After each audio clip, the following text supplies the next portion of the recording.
Hey yo, what's good reader fam? Welcome back to my channel. It's another week and that means it's time for a new reading vlog. This week I'm picking back up from where I left off last week and I'm going to be finishing up my reread for Crooked Kingdom by Queen Bardugo. I would like to read some other things this week, I'm just not sure what yet. I'm not sure what I'm in the mood for, so we'll find out. It's gonna be a little surprise I guess, but this is going to be priority for sure. Priority. Other than reading, I also want to make some progress in my current work in progress. I'm still in the stage of kind of breaking down the storyline and figuring out the outline, I guess you could say. I say outline loosely, even though it is technically an outline, but it's a very rough outline. I'm not very good at structuring outlines, so I'm just like, this happens, and this happens, and this happens, this happens. It's more of like a tornado outline, I guess you could say. But yeah, that's the plan for this week. Let's get to vlogging.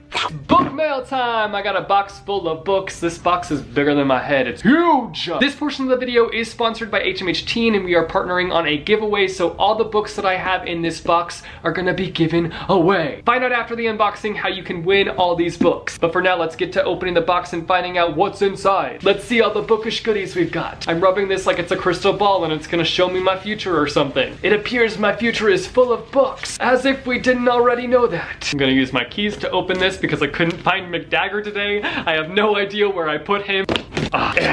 McDagger does such a better job. I sincerely apologize for all the grunting. Holy crap, there's a lot of books in here. Look at all the books! As there are 7 books here, I'm gonna try to be quick about talking about each of the books, so let's jump right into it. First up here we have The Me I'm Meant to Be by Sophie Jordan. This is apparently a contemporary story about girl code, aka don't date your best friend's ex. That's a big ol' no-no. So this book follows best friend duo Willa and Floor. Floor just had a breakup with Zach, and Zach is next door neighbors to Willa, and both the girls end up in very complicated love situations. Willa is falling for Zach, which has a big old nope written all over it, while Floor is falling for her tutor, which is never a good idea to get involved with your tutor. That's gonna have your grades plummeting even more. This sounds very dramatic, which I'm always here for. It feels like it's going to be a story that has a focus on their friendship, and their friendship's going to go through a big test, and it's going to be interesting to see if they pass it or not. Next up here we have Voices by David Elliot. I love this cover. I can recognize this artist's art anywhere. It's very recognizable. It's by Charlie Bowater. She also did the cover art for Skyward and The Enchantment of Ravens. She's also got a lot of really popular fan art out there. So she did the cover for Voices, which I really love this cover. I love the text around Joan of Arc's head, which this is Joan of Arc. This book has a focus on Joan of Arc. It's a fresh take on the Joan of Arc story told through poems, which I might actually read this book this week because it'll be really fast to get through. I've also never read anything about Joan of Arc, and I would really like to because I would really like to know more about Joan of Arc. I just don't know her story at all. I guess I know a few things about her, but not much, honestly. I guess the reason this book is called Voices is because we hear from all these different perspectives within Joan's life. We hear from different people and different objects in her life. It covers different topics like gender, misogyny, and speaking truth to power. I think I'm definitely gonna have to read this book this week. Next up here we have Song of the Abyss by Makiia Lucier. This story follows 17-year-old Reina, who is an explorer. Her grandfather is a famous navigator, and she has dreams of being an explorer for the royal house, even though she's super young and feels like people will undermine her and just not take her dreams seriously. When Reina's ship is attacked and all her sailors have gone missing, she realizes that there's something suspicious going on. Which, yeah, if all your sailors are going missing, I'd say something suspicious is happening. That's when she realizes that there's a kingdom in the north that's coming after her. So she must be brave in finding her crew and figure out why this kingdom is coming at her so strongly. I don't know if this book is meant to have pirate vibes, but I smell the pirate vibes. Next up here we have Every Moment After by Joseph Moldover. This book follows these boys who experienced a school shooting when they were in the 1st grade, and we fast forward 11 years and now they're graduating. One of the boys kind of ended up becoming a poster boy for the shooting. Because of this picture that was taken, it was used on like all the newspapers and news outlets. And on the other hand, we have this boy who wasn't even there for the shooting, and he kind of feels guilty about it. And I think that guilt kind of comes from him being like, it could have been me instead of one of my friends. Why did they have to die and not me? Which I can definitely understand why that would weigh down on him. So we follow the boys as they're graduating, and we kind of see how they're still dealing with this big traumatic experience that happened to them at a young age. I think this will be a really interesting take on school shootings because I feel like a lot of the ones that are out right now are really focused on in the moment during the shooting, and this one is kind of focusing on the aftermath and the effects it's had on the students. Next up here we have White Rose by Kip Wilson. This is a historical fiction book taking place in 1943, and we follow this girl who used to be a part of the Nazi League of German girls, but she has since turned her back on it and is doing everything in her power to stop people from supporting Hitler, which ultimately leads her in a crime that could potentially cause her death. I love me some historical fiction. I love reading about this time period specifically, even though it is really sad to read about, it's really fascinating. Next up here I have oh, I just hit myself in the face. I love when that happens. Next up here I have Impossible Music by Sean Williams, which is another sad contemporary. This box was full of sad books. This book is about this boy named Simon who lives for music. He eats, breathes, sleeps, all thing music. Is that the saying, eats, breathes, sleeps?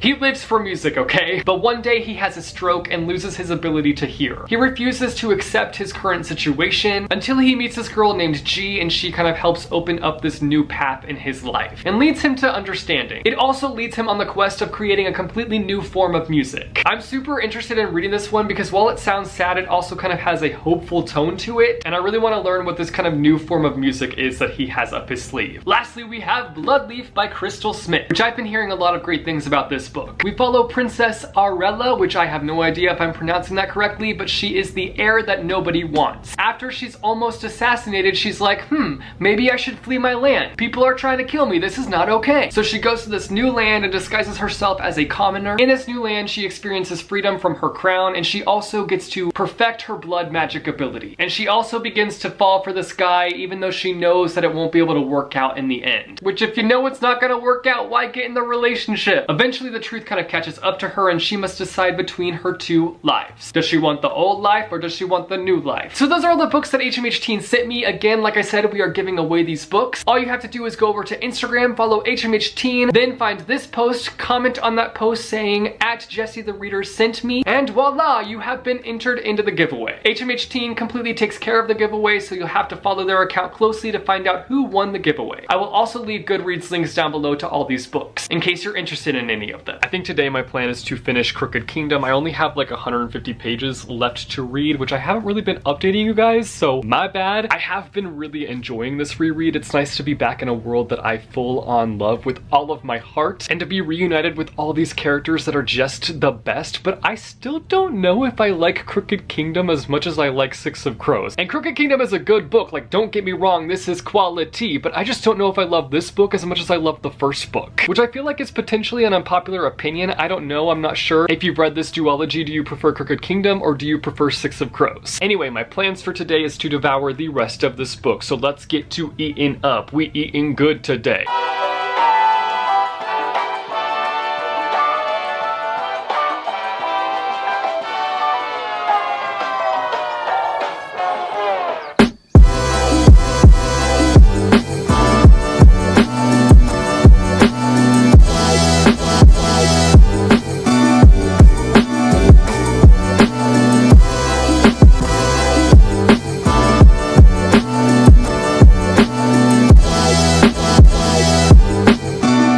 Wish I could showcase the background better in this, because what's the point of having text on a background if you can't even read it? But what it says is, I like to party, and by party I mean read books. Anyway, I just came across this Six of Crows quiz where you can find out which character in Six of Crows you are, and I was like, I need to know which character I'm most like, so we're gonna take the quiz. Let's start the quiz. First thing we gotta do is choose our weapons. Fists, choose a weapon. I am a weapon. A fountain pen, there's nothing sharper than my wits. Pistols at dawn. Knives, daggers, anything sharp. I feel like I wouldn't be good at using weapons, but if I were in their situation, I would want knives, daggers, or anything sharp. Just anything to take down the enemy. So we'll go with S. Someone has a secret. How do you get it out of him? Threaten, make a friendly wager, eavesdrop, flirt, get in his head without him knowing it, let him keep it. Everyone has a secret. I'm really nosy, so I'm gonna go with eavesdrop. You are most likely to worry about disappointing your parents, losing your way, being under someone's thumb, betraying your honor, giving in to temptation, showing weakness. Ooh, I don't know which one I'm most likely to worry about. I feel like maybe being under someone's thumb. I never want to feel like I'm being controlled by somebody, so I'm just gonna go with that one. Nobody can control me, I control myself. What do you prize most? Power, cash money, family, truth, independence, or learning? Without a doubt, family. Don't even have to question that one. At your best, you are loyal, brave, funny, intuitive, charming, or cunning. Loyal without a doubt. Your favorite action hero is Bucky Barnes, Batman, the Hulk, Imperator Furiosa, I'm pretty sure that's the Mad Max character, Han Solo, or Katniss Everdeen. This is really difficult because none of these these are my favorite characters. My favorite action hero is Captain America, and he is not on this list. But the closest to Captain America is Bucky Barnes, so I think I'm gonna go with Bucky Barnes. I do like Katniss a lot though, so should I go with Katniss?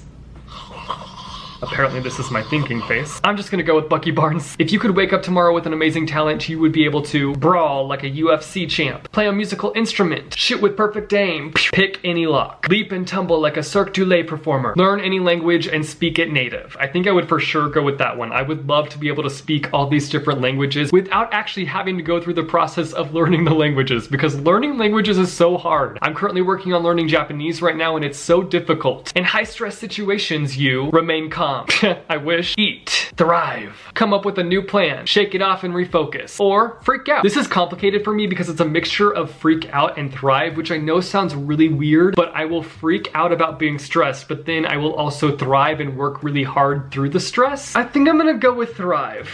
You are attracted to the strong one, the good one, the funny one, the confident one, the shy one, or the mysterious one. Without a doubt, I am drawn to confident women. On your birthday, you'd like to receive a trip to Vegas. Birthdays are frivolous. Keep your trinkets. The perfect mixtape. Vengeance on my enemies. I don't care as long as it comes from the heart. Or cake. Also more cake. I'm gonna go with I don't care as long as it comes from the heart because I'm cheesy like that. Your ideal vacation is I don't take vacations. Zip lining, skydiving, swimming with sharks. A road trip with my family. Vienna or Prague. Someplace cold and snowy. Definitely not. I hate the cold. Lying on a beach doing absolutely nothing. This is hard. It's a mixture of a road trip with my family and also lying on the beach doing absolutely nothing. Can I have a mixture of the two? I'm gonna say road trip with my family. In a group you are the joker, ready to make everyone laugh. The outsider, you never quite fit in. The glue, you hold it all together. The leader, always making plans. Nope. The rock, you can be relied on. Or the mouth, you have an opinion on everything. I'm gonna say the rock because I feel like I'm a person that everybody can come to and just rely on, no matter what they're going through. Okay, one more and we get the results. On a Friday night, you are at a concert, at a party or throwing a party, spending time alone, at the gym, catching up on work, or trying a new restaurant. We all know it's spending time alone. Okay, let's show the results. Who is it? Who is it? I'm Nina. What? It says you are charming, confident, I don't know about confident, and can easily get whatever you desire. I don't know that I agree with this. Some might call you brash, but you prefer to think of yourself as courageous. You love with your whole heart, though once crossed, you can hold a grudge forever. Okay,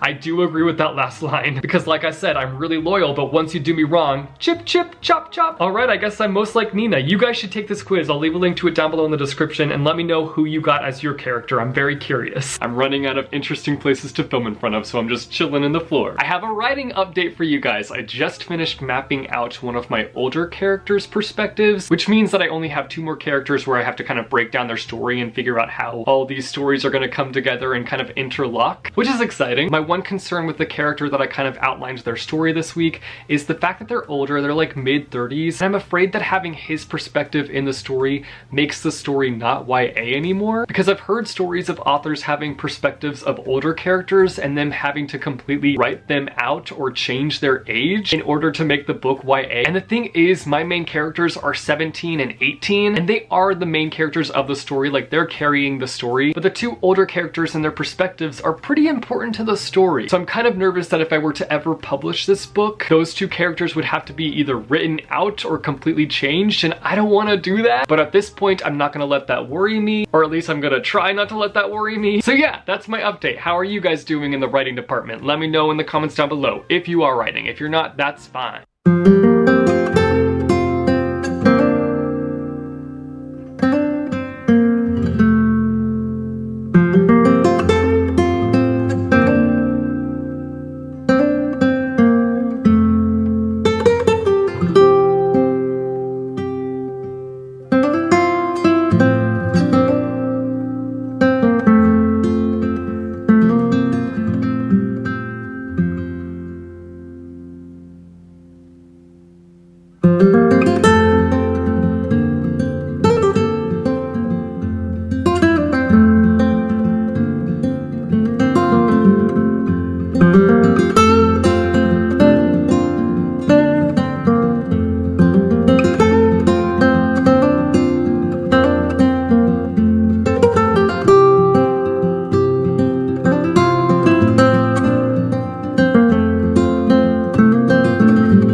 We've reached the end of this very long reader vlog. I had a very successful reading week. I reread Crooked Kingdom by Leigh Bardugo and I loved it. I already talked about my thoughts on this. I read Voices by David Elliot, which came in the HMH Teen box, and I really enjoyed this book. Like I said earlier in this video, this book is made up of poems. Sometimes I feel like that can really restrict a story, but that didn't happen with this book, thankfully. Like I said earlier on in this video, I don't know that much about Joan of Arc, but this book was kind of a good introduction to her, I feel like. And I would love to read more books about her or inspired by her, so if you have any recommendations, hit me up down below in the comments. I love how this book wasn't only in the perspective of Joan, like we also hear from different objects, different people surrounding her life. The story itself was already super fascinating, but then they brought in that element and it just made it so much more fascinating. It added this really unique element to the story. I didn't realize till after I had read this that I've also read another book by this author and I loved it as well. It's called Bull. And I remember this one being so funny. This one isn't really funny, but I still really like this one. So yeah, that's all I gotta say about that. Actually, I have something else to say about this book. I really like the fact that the format didn't hold it back from diving in deep to talking about different issues and different themes. Sometimes I feel like books written in poetry can kind of be surface level and not really dig deep, but this one dug deep. Then I read Run Boys Run, which was a comic that I picked up in New York. I read this, got to the end of it, and was like, this is really confusing. Like, I am confused. There was no setup for the world, the situation that the characters were in, so I went on Google and I was like, Google, tell me about this book. And to be honest, there's not much information on this book online. It's hard to find. So then I was reading the little copyright page and it says Run Boys Run Volume 2. So I ended up reading the second volume without having read the first volume. So that's why I was very confused. Because of that, I don't have much to say about this one. I was very confused. I don't even know if I will be able to pick up the first volume because I had a hard time even finding information about this book alone. I'd be interested in reading the first volume if I can find it. Wish me luck, my dudes. And finally, the last thing that I read is a manga, and that is My Hero Academia Volume 10. This is definitely one of the more interesting volumes that I've read recently. It gets really dark, there's action, but something that I have just noticed that I love so much about this story